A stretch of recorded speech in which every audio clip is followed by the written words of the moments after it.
Hello again there, my beautiful thinking people, you. Welcome back to Advocation X. I'm your host, Clyde Phillips Sr. Why so many flashing lights? I know, doesn't make sense to me either. But before I continue, hit the like button, subscribe, become a member. Make sure you're ready to share these videos with all your family, friends, and loved ones all around. Does that make any sense to you when I say, why so many flashing lights? What the hang is going on? And I'd say, well, let me see if we can answer this for you. Or maybe you have suggestions. Put them in the comments. When I am not working in the film industry, whether it be as an actor, as a stunt performer, as a special skills operator, as a background performer, an extra if you'd like to say, whether doing short films, commercials, TV series or movies, which is my love, my passion. I then am doing Uber and Lyft in between. And guess what? I love it. But I can tell you in the last year, I'm very concerned. I'm not loving it as much as before, and there's a really good reason for that. The flashing lights. Everywhere I go, I am now seeing flashing lights everywhere. I don't mean a little bit, I mean a lot. Way more than I'm used to seeing. And remember, in all my off time, I'm out there doing Uber and Lyft. If it's not an ambulance, it's a fire truck. It's not a fire truck, it's 3 or 4 police cars racing after each other, heading in a direction of something. Now, you might be saying, well, that's normal. Well, ask other people who are on the roads approximately 12, 13, 1,400 kilometers a week. Ask them what they think about how many more flashing lights they're seeing. And correlation is not causation, correct? Okay, so people aren't dying because of the flashing lights. But we can kind of assume if there's more flashing lights, there could be more people dying. If there's more people dying, then we have to look and say, why are more people dying? What is going on? Do family members even want to know? Are they interested to find out? Or do they just think, well, it's just a byproduct of living. Everybody has to go sometime. Yeah, they do. But not unexpectedly, and we need answers. What could those answers be? We hear speculation in all kinds of different ways, but nobody's done a study, except independent medical professionals who want answers. They're putting up their own hard-earned money, their own time and efforts to do studies to find out what is going on. It's not pretty. I'm not qualified to tell you what exactly is happening out there, but I can tell you this. I can see with my own eyes. And I've been doing enough research that kind of enlightens my vision. So when I hear from real concerned experts, real concerned professionals all around of what they believe could possibly be going on, and I see the results firsthand on the streets, watching those flashing lights everywhere, finding ambulances flying everywhere, let me go back. As a child, I remember seeing or hearing the sirens of a fire truck and running out to the street to watch the fire truck fly by, and we would wave at the firemen. And we thought it was a wonderful thing to see fire trucks. Until I was saved from fires myself. Twice, in fact. I could have died from fires. I know what it looks like firsthand. I hate seeing fire trucks now. Not the people who are driving them, not the reasons for them running around to help other people stay alive. What bothers me is that I know on the other end of that trip could be disaster. That being said, every time I'm driving around and I hear sirens, I cringe to think about what might be going on. And then when I do the studies and I find out about what they're calling excess deaths. Have you heard of those? Excess deaths. That means more deaths than normally expected. They expect a certain amount of deaths every year, a certain amount of births every year, a certain amount of this, certain amount of that. So they have that all modeled out. When it changes, we have to ask ourselves, why? Not just, oh well, it's not a big deal. No, why? If there are 10% more deaths this year than last, that means if you're used to losing, say, 10 people a year, now you've lost 11. Do you think that really doesn't matter? Or would you like to know why you've lost the 11th? Why would you have to go through the agony of losing one extra person every year? Let's say it was only one every year. Well, in some areas, it's huge numbers. And we're talking percentage huge numbers. And in other places, it's almost non-existent. And you have to ask yourself again. Well, you don't have to. But it would be 1585 of you to ask the questions. Why are some places not suffering these excess deaths, and why are other ones dealing with them? And then you have to ask yourself, what has changed in the environments in those places where the excess deaths are rising? And when you ask yourself that question, and you start doing some research, you start to realize this. There could be some really good reasons. They seem to correlate very well. This is happening. This is the result. And you get curious, so you ask more questions. That's what I do. And all of the 1585 Club, that's what they do too. They ask more questions. Because it's not enough to just say, well, there's issues. There are things that are happening that are causing these excess deaths. I'd be like, that's not an explanation. That's a summarization of the effect. But what about the cause? We're looking for causation. Correlation is helpful in finding causation. If you're part of the 1585 Club, keep asking those questions. If you're not part of the 1585 Club, start asking questions. Don't just sit idly by and let these things happen. Think about it. If you had the power to go out and ask, will I be one of those excess deaths next year? And the answer is, well, you could be. Are you going to go, oh, okay, and walk away? Or are you going to say, well, how can I make it so I'm not one of those excess deaths next year? And they say, well, you need to go and ask some questions. Are you going to say, that's too difficult. I'm not going to go ask questions. I'll just be one of the newer dead. Really? Come on. No, sorry. Stop. Clyde, it's not my emotional cross to bear. And I bear it way too much. Why? Because I care about you people way too much. Yeah, I said you people. That means all the people in my life that I care about. I care about you people. I don't know where the hell that became a bad phrase to use, but I don't care. You people, I care about.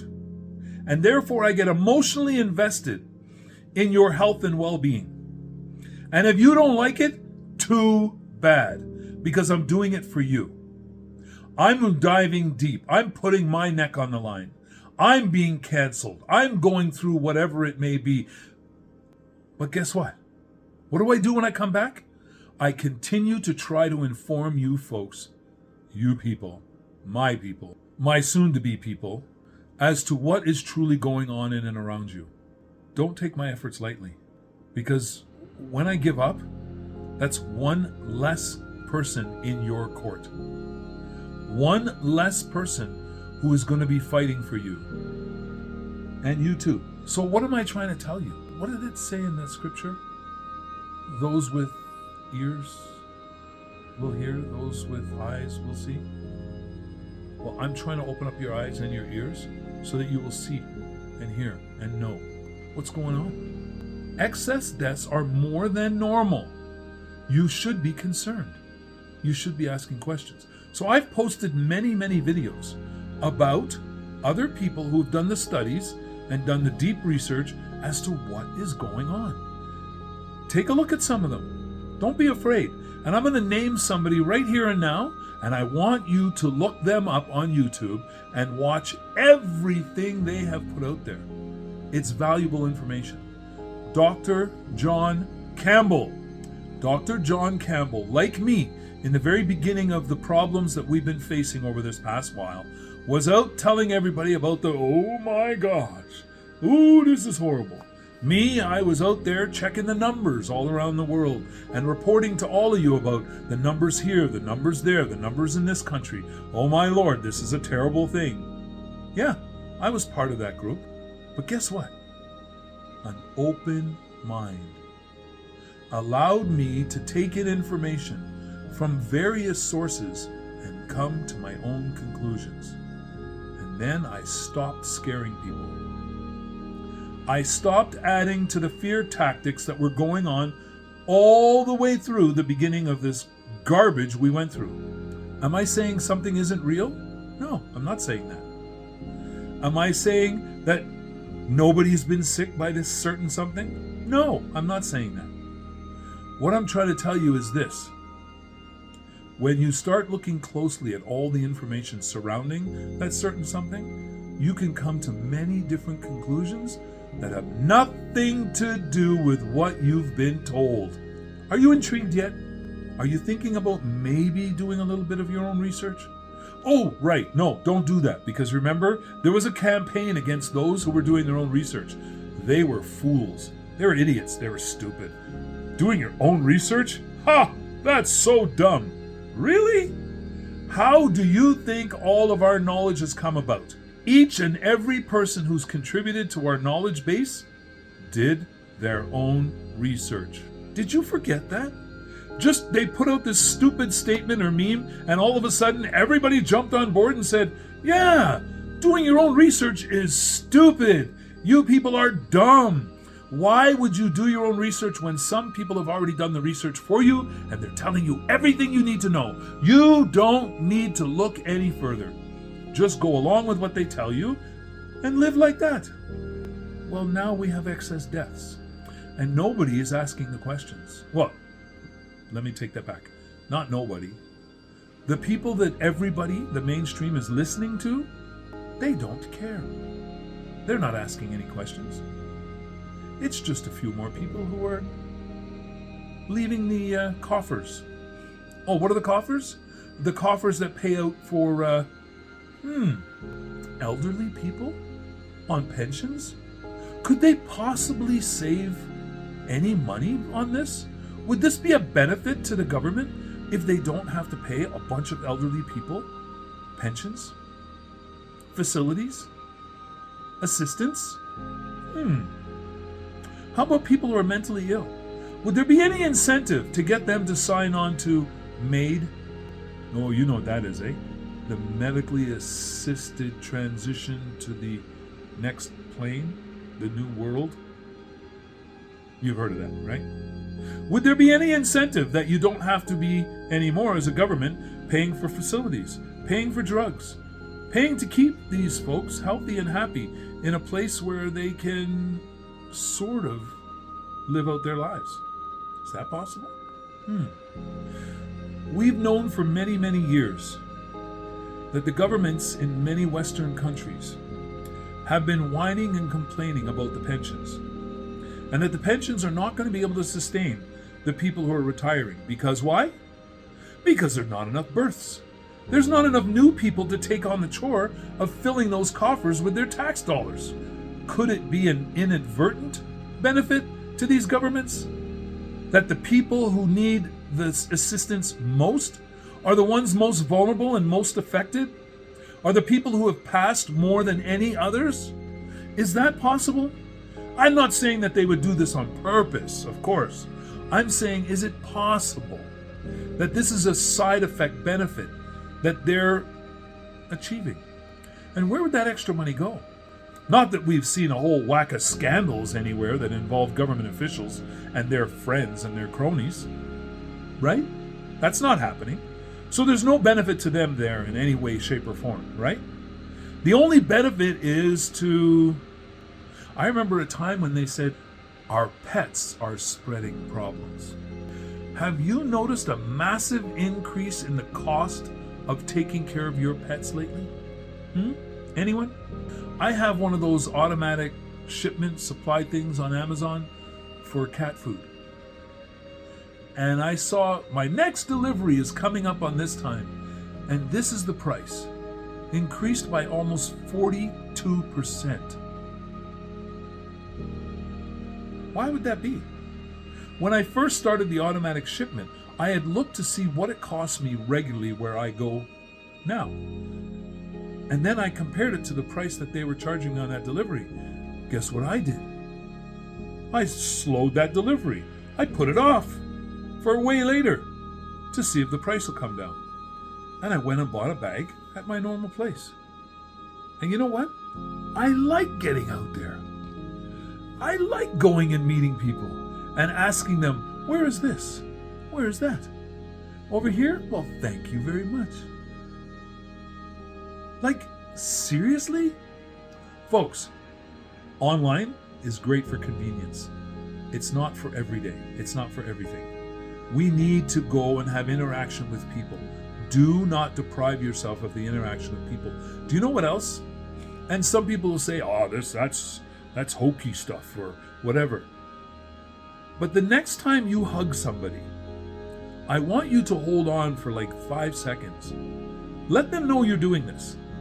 Hang on for 5 seconds and see if your insides aren't actually jumping for joy and enjoying the transition of energy from you to them and them to you.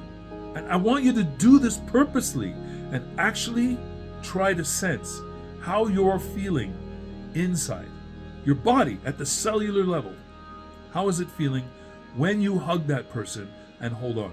And some of you will realize, because I do it often, I will actually stop you from your hug and switch you so that your left side is against my left side, right? Sort of. Like, I mean, not exactly, because we know that the heart is kind of more central, but it is to the left side. And I want our hearts to be beating over each other, so it's giving even more of a signal. Folks, test it out. See what you think. Now, back to the flashing lights. A lot of these people are going by heart attacks, and a lot of people are just going straight to cremation. Nobody's checking. What was the cause of the heart attack? Look deeper. We need to know these things so that we do not fall victim of the same circumstances. I posted a video earlier today, February 9th. It was late, or you could say early. It speaks directly to this same question. I'm not going to go into it. I want you to go look at that video. It's by Dr. John Campbell. He interviews some of the best, most caring and loving people in the world who are risking their careers, their reputations, and everything to bring you the truth. Take a moment to watch. And in the meantime, hit that like button, subscribe, become a member, share these videos with everyone around you. And remember this, okay? It's very important to remember. We never give up and we never give in, but we will always keep an open mind. Because with an open mind, we can gather all the knowledge we need to form our power, and the only power we will ever have. Don't give up your power. Stay safe, stay healthy, and above all, stay as happy as humanly possible. And until next time, I love you all.